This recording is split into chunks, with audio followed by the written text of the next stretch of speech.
Listen for your call. Wow, so pretty. Things I really miss after all.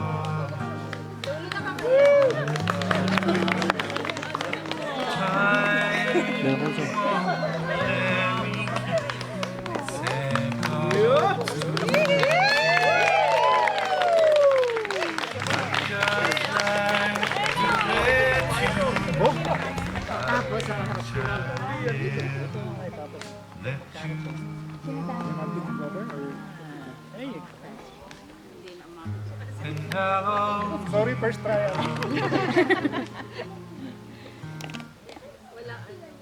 Good afternoon, everyone. Welcome to the practice. Welcome everyone to this the new one. We would like to, on behalf of the couple, we thank you for bearing witness to this reunion. Renewal of love promises. And in wedding ceremonies, in the official wedding, there are official witnesses. Yung nagsasign ng documents. But generally, we are all living witnesses of this union and vows of this lovely couple. Who among you are present during the first wedding of this couple? Yung mga OG. Yan, kayo po mga witness po yung first time. Even though you did not sign the document, you are living witness of this, the love of this couple. Tayo po naman, this moment, we are witnesses to the renewal, the reunion, giving again of vows of this lovely couple. And of course, 25 years anniversary. So sa hindi ka po nakakilala sa couple na to, meron po pang hinahan. Meron ba dito ang gate crash? Wala naman. So nandito tayo lahat because we know this couple. Si Wilson and si Lauren. Sa hindi pa po naman nakakilala sa akin, ako po ay asawa ng Queen. I'm the husband of Wilson's cousin. Magpinsan po sila since birth. And I've known this couple more than 10 years ago. Dito na tayo nakikita sa Winnipeg. So we are really, hindi po ako random tao na witness din po sa since I met this couple, I'm also witness of how this couple share their love to each other. So before we continue with this ceremony, let us all come to a prayer. And I invite everyone to please stand up. So let us all pray. Lord, we thank you that you have brought us here to this moment on this day. We are excited about you bringing Wilson and Lauren to this day. They are celebrating a wonderful marriage. And as they celebrate this milestone in their relationship, they are here today, renewing their vows. To remind them of what a wonderful and blessed relationship they have and to recommit themselves to each other's love. We pray, Lord, that this commitment being made today would be one that would honor you and glorify you for their lifetime. May the gospel be carried in this marriage, and may this marriage preach the glorious reality of Christ and His love to anybody who will be touched by this couple. All this we pray in Jesus' name. Amen. Let us receive. May I now call Kuya to present us with the Bible.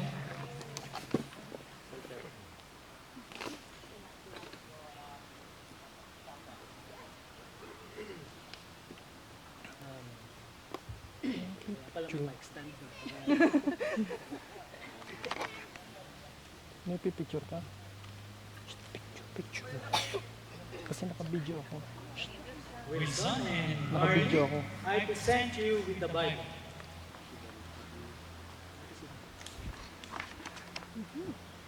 The written word of God. These God's spiritual messages, God's love notes to both of you.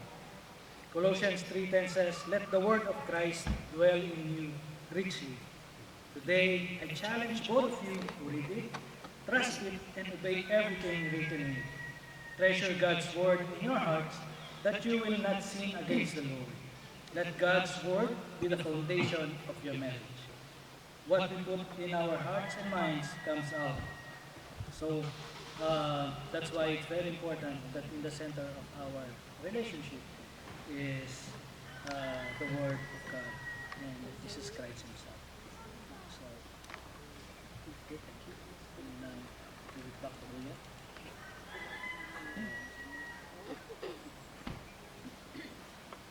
So as we continue with this ceremony, I will cite a few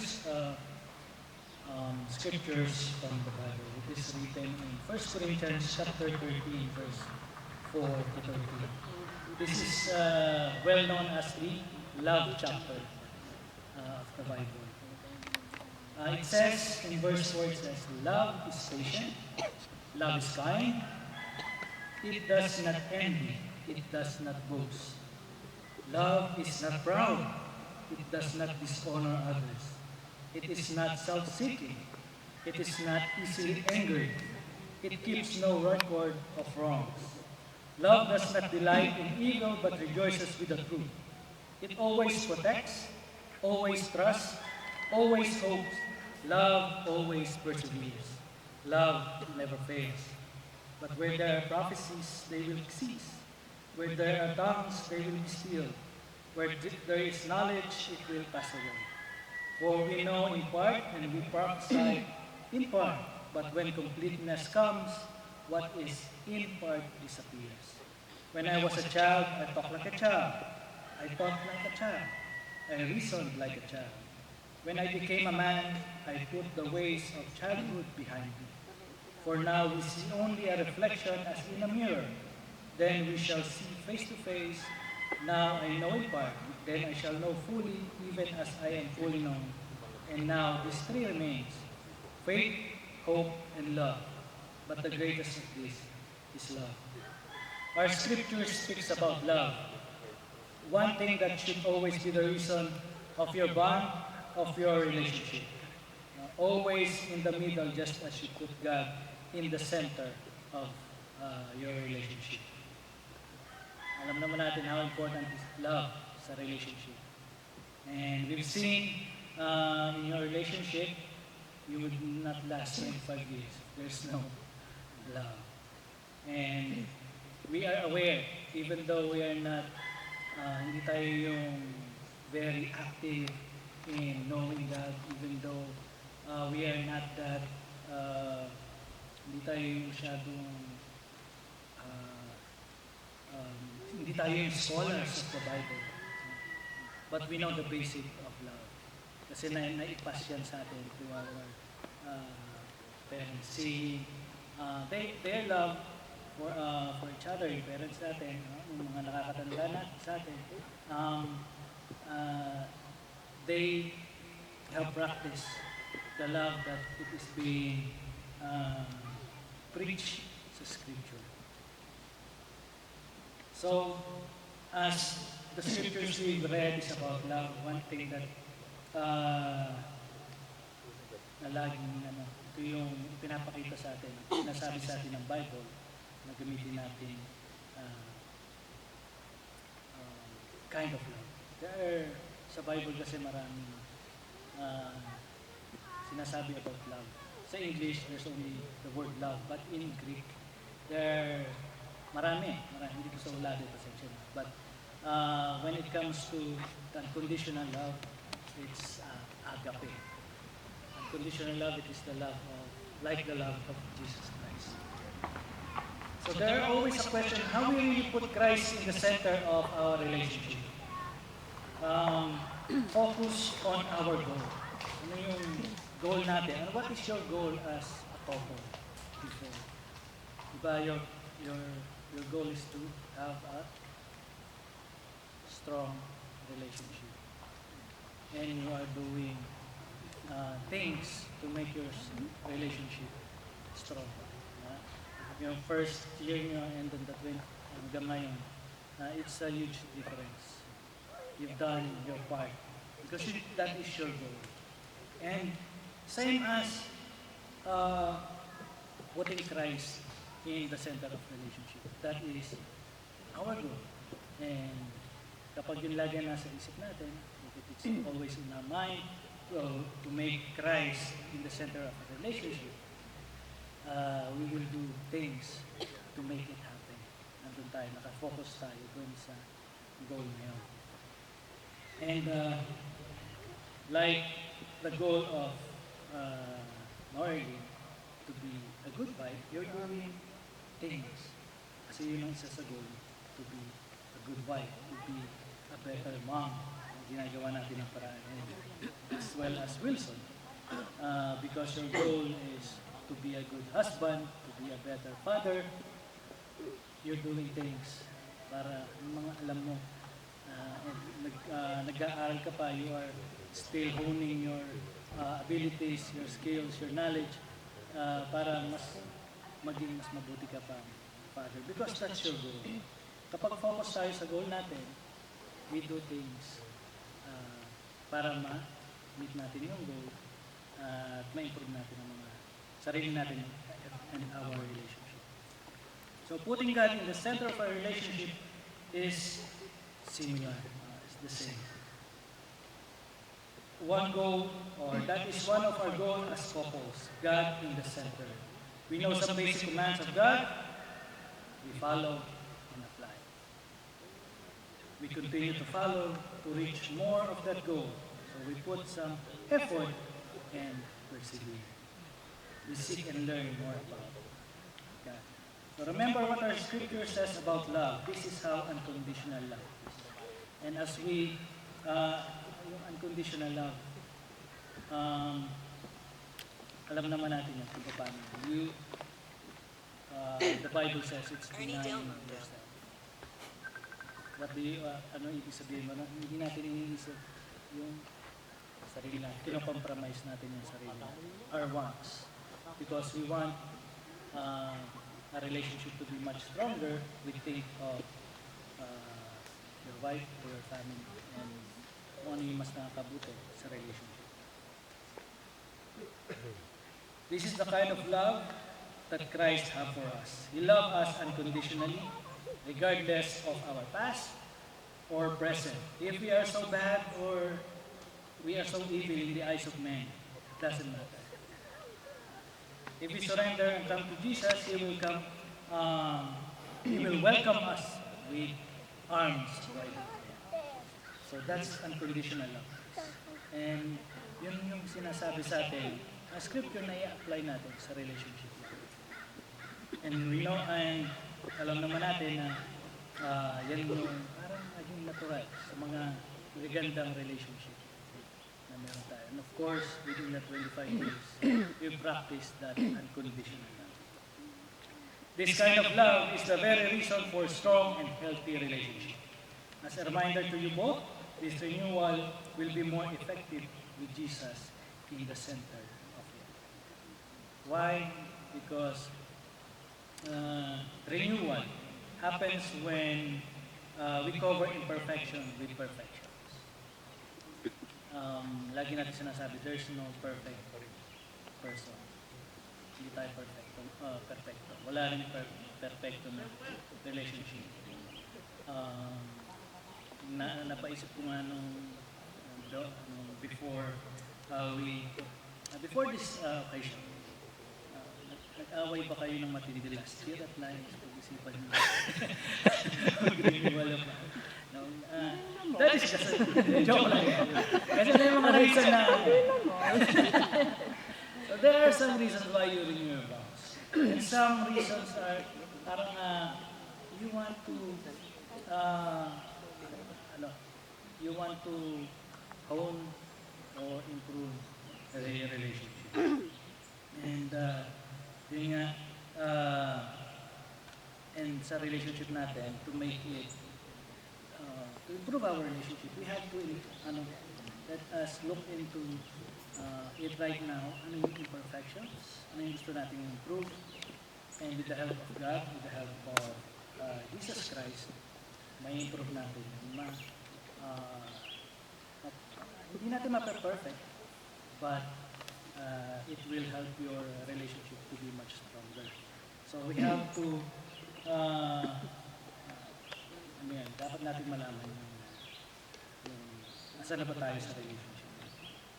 So sa pangalawa, renewal happens when we stop acting like children. Only Jesus can give us maturity. We need to put the childish attitude behind us. Sabi nga sa binasa natin kanina, verse 11, I put the ways of childhood behind me. Our second step in renewal is to stop being childish. Kahit ako, I still have that childish attitude. And siguro naman, mayroon din tayo. Pag sinabi ko childish, it's a little bit selfish. Minsan, inuuna natin yung sarili natin kaysa sa relationship natin. But again, the renewal, ito yung nagre-remind sa atin na we need to be mature. We need to be not like a baby na will cry until demands are met. Ganun ang mga baby. As a toddler, a child will throw tantrums and even toys due to the frustrations of not having things their own way.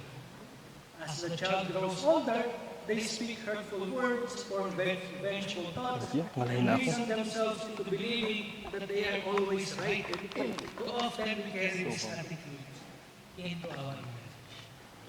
Minsan naladala natin. And we have to be aware of it. God's word says, grow up, put away those childish behaviors. Realize that you will not get your own way in every aspect of your marriage. Stop crying, throwing tantrums. Tantrums po. Minsan ganun tayo pag hindi natin na, meron pa rin tayong ganun. But this is a reminder that sometimes we do those tantrums.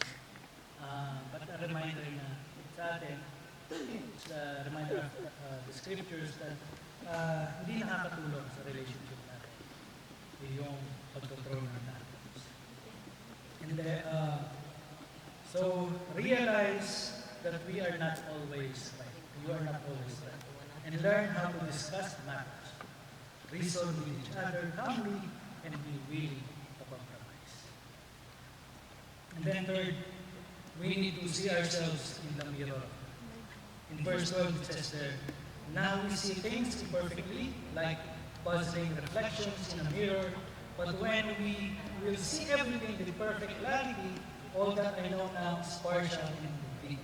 But then I will know everything completely, just as God now knows me completely. So this verse informs us that to clean our mirrors. If our mirror gets dusty and spotted, we cannot really get a clear image of what we really look like. Diba, pag nakain pa ikaw, nag-makeup, pag marumi yung mirror, sometimes hindi mo nakikita yung kilay mo pala. Parang Nike. Dito parang Adidas.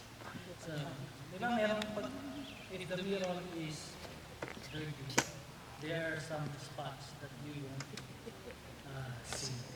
And then lalabas tayo, nakikita ng ibang tao na imperfections, hindi mo nakita, nakikita naman ng ibang tao. So, but when we wipe the mirror clean, then makikita natin imperfections. And we will see kung ano yung kailangan natin pagkakas. We need to clean the mirror of our marriage. Neglect will allow dust to settle and problems to leave spots on our relationship. Minsan yung pag-neglect natin sa problema natin, hindi natin alam, yun yung nagiging lumalalim pala yung problema. Lumalaging yung way pa yun para hindi lumalim yung relationship. So we need to clean the mirrors. Kailangan natin makita kailangan natin magawin sa marriage.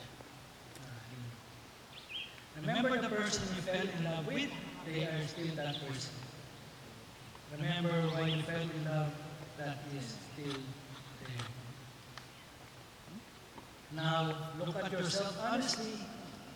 Have you created cracks in the mirror? If so, repair them so that reflection will be. Love for Jesus will produce these changes in our lives. And lastly, in verse 13 it says, 3 things will last forever: faith, hope, and love. And the greatest of these is love. We have a promise here: faith, hope, and love in our relationship will last forever. When your faith in your spouse gets shaky, take a deep breath and remember it is meant to last forever. When your spouse disappoints you and you start losing hope of better days, remember hope is meant to last forever. But of the three, love is the greatest. It is a catalyst that holds up faith and hope. It is a love that brought you together that holds up faith.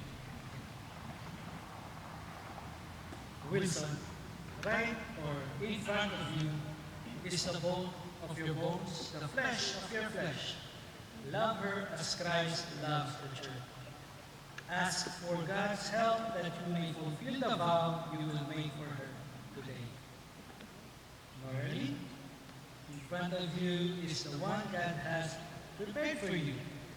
Wilson is not a perfect man, but so every one of us. But remember that your imperfections are the one, the perfect recipes for a wonderful relationship. You will learn from your imperfections and weaknesses upon which you will strengthen your relationship. Pray for Wilson, support him as he leads you in pursuing God, and let your marriage be an example to your generation and the next generation. As I always say to some of those couples that I've wed, na-appreciate ko rin ang wedding, I tell them that you are no longer to live for yourselves. You are about to become one, and in every area and aspect. There's no more I or me in marriage. It's only us. Even though minsan meron tayong alone time, nagre-relax, nag-distress. Hindi ibig sabihin na you're doing it for yourself alone. You're doing it for both of you. Diba, mas ano kasi, one na ang isang tao, diba pag isa sa inyo stress, parang hindi kaya, it's uneasy minsan. Parang something is wrong. Kahit magkasama ka sa bahay, someone is stressed. Diba hindi maayos yung apektado ka? Because you are one. Ang nararamdaman ng isa, nararamdaman mo rin. So, our status, kapag naging married na tayo, pag nag-change, was changed to be from single to be married. You know that, 25 years na tayo. So, you are now both called together to bring glory to God in your marriage. So, for our declaration, Wilson, will you reaffirm your commitment to Marilyn to be your lawful wedded wife? Kunin ko lang ang mic. Yes, I do.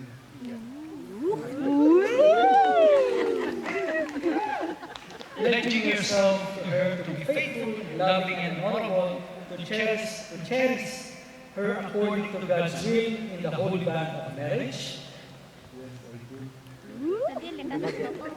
Do you promise to love and cherish her in sickness and in health, for richer, for poorer, for better, for worse, and forsaking all others, keeping yourself only unto her for so long as you both shall live?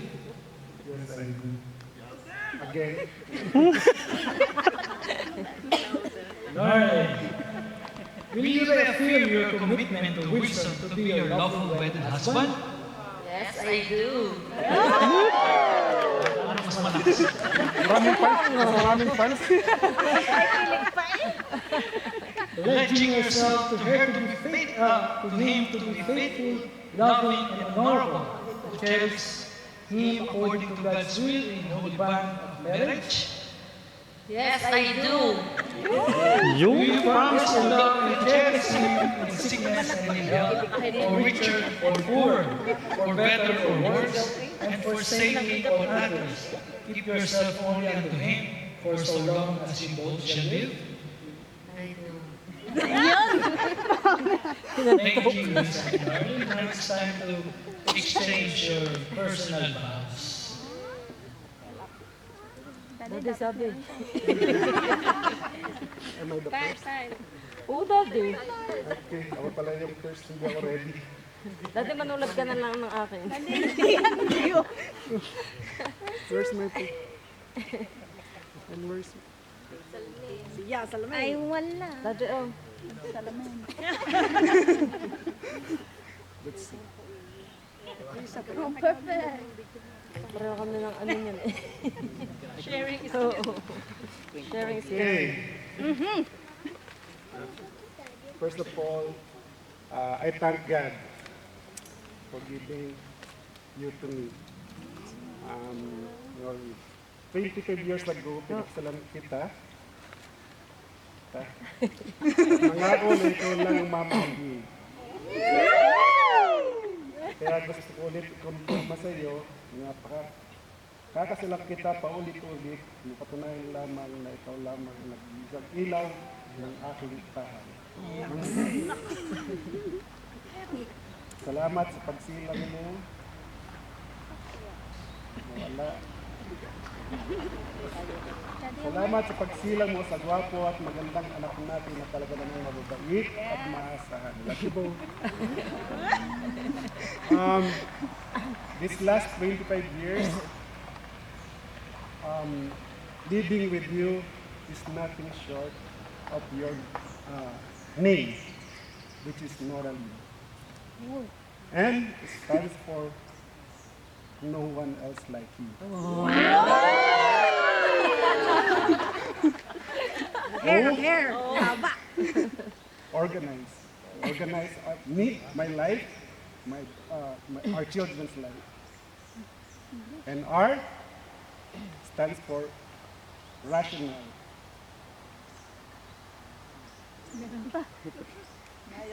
Because you don't take sides. I know your cousins, your friends. I don't see anybody that's you've been involved in any bad circumstances. So I see that you're really rational, and that's what keeping us together. A, assuring you always take care of us first. And L, love. You are center of our love and our life. Why? Yes, you're the only one like the first one. and nurture. You nurture everyone that surrounds you with love and care. Yun lang po. And I hope you heard that. And, that's how I live with my wife for the past 25 years. And I'm hoping that I will get married again for the next 25 years. With you. So that's my vow to you. And I promise that I will always take care of you and our family, putting God first, and hopefully that He does. And like what Jason Jay said, My love for you is unconditional. Nag-stop siya pag You're the na-reach niya yung ano. most perfect and perfect person. Yan o. The battery. That's it. Thank you very much.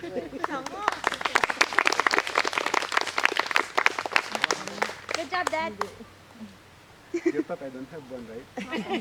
Akala ko hindi siya ready. Mas ready para siya sa akin. First, thanks God sa 25 years na pagsasama. Tulad ng mga sinabi at pangako ko noon, mamahalin at paglilingkuran kita habang buhay. Mom, breathe. May dadagdag nga lang, magbibigay at magpapaalala ng gamot mo. Maghahanda ng pang, magluluto, aalagaan pa rin kita at mamahalin kasama dalawa nating mababait na mga anak. Tulad ng palagi ko sinasabi sa iyo, minsan nga lang pumapalya pero nakakabawi pa rin naman. Gagawin ko pa rin ang mga pinangako ko sa iyo noon at magpahanggang ngayon. Napapagod kasi nagkakaedad na pero di magsasawa. Minsan natating ang mga pagsubok, basta magkasama tayo, magkatulong, nasusolusyonan kasama ang ating mga bebe. Itong Daddy, I love you so much. Hindi na nakantay eh. Sinungga ba na?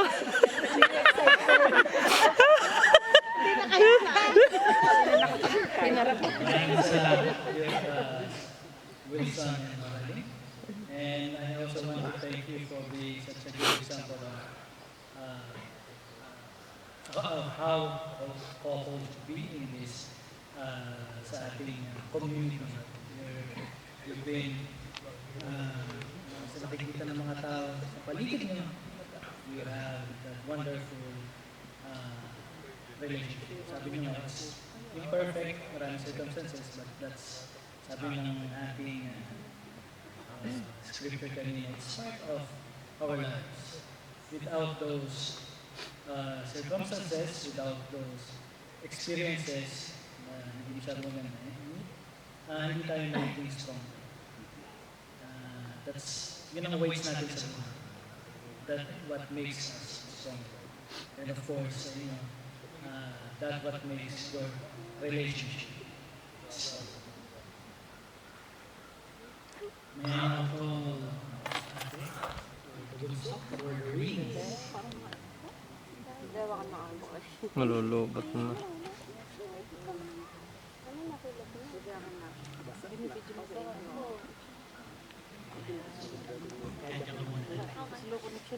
So the wedding ring is an unbroken circle, symbolizing love and faithfulness. Wilson and Marlene have chosen to seal their vows by exchanging rings. Wedding rings remind us that love is precious, and as the rings have no beginning or end, love is eternal. May these rings exchange symbolize eternal love and commitment to one another. Marlene, please take Wilson's ring.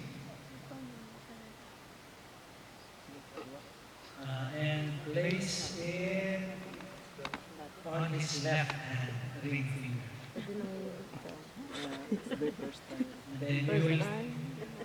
And then you will repeat after me.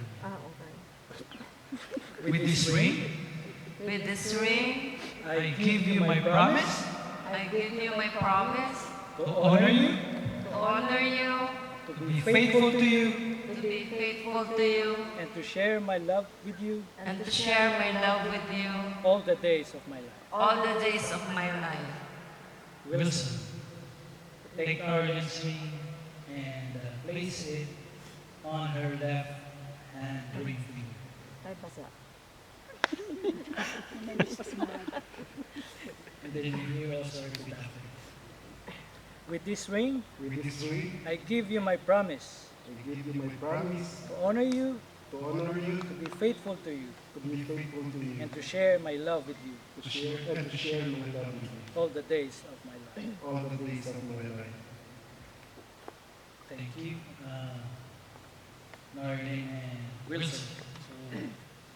So, That's the symbol of your eternal love for each other. As we continue, let us all bow and have prayer. Dear Lord, we come before you today to ask for your blessings upon the bride and groom. May their love for each other be a reflection of your unconditional love. Grant them the wisdom to communicate openly, the patience to listen, and the understanding to cherish each other's differences. Let their bond be steadfast and their hearts united. No matter what life brings their way, may they grow together in love and faith, building a life that honors you. In Jesus' name we pray. Amen. Ladies and gentlemen, brothers and sisters, families and very close friends, almost families, or families na rin. You've heard the vows to recommit and reaffirm their life together.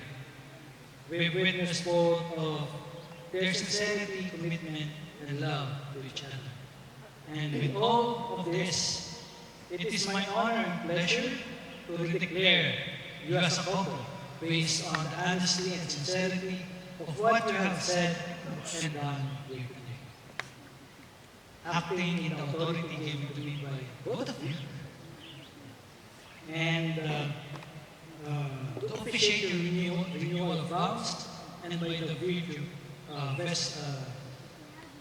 of the power vested in me by the Marriage Act as a marriage commissioner in the province of Manitoba and as pastor of Christ Church Global Ministry, I now pronounce you for the second time in your life, husband and wife.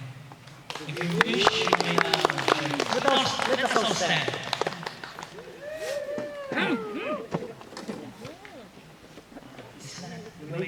Oh, finally!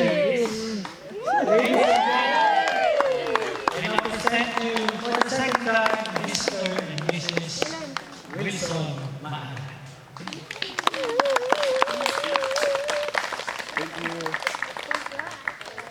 So that concludes our ceremony and celebration of their 25th anniversary. Congratulations again, Wilson.